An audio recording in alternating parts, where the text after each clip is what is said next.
We'll guide you through how to record audio on a PC. If you find this useful, then consider subscribing and liking the video. With the help of this guide, you're going to be able to go and record audio, like using a microphone and you speaking into your computer, but also you can go and record your computer sound and audio outputs from it as well. So open up a web browser of your choice. I'll use Chrome.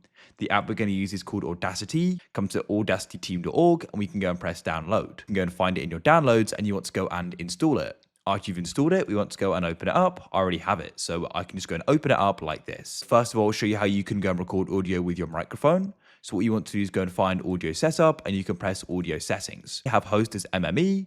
For the playback device, just go and choose the speakers or sound output you use, whether that's headphones. Then for the device, make sure you choose the one you use and go and set channels to stereo. I don't change anything else and press OK. To go and record, you press this red button at the top. When you're then finished, you can go and press the stop button, use different effects, but to go and save it and export it, press File. You can go and save the project, but to get a sound file, hover over Export and choose one. If you want to go and record your computer audio and sound outputted from it, press Audio Setup and you want to go and press Audio Settings.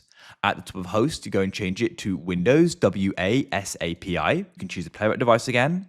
But for device, we need to select here and you need to go and choose the sound output you use. Whether that's your headphones or speakers, I'm going to go and set my speakers. I can go and set the channels to stereo. Then press OK. I've got some audio playing now and I can go and press the record button at the top. And now it's going to go and record your computer's audio, not your microphone. So you've got two different ways you can go and use Audacity there. You can then stop it and go and save it.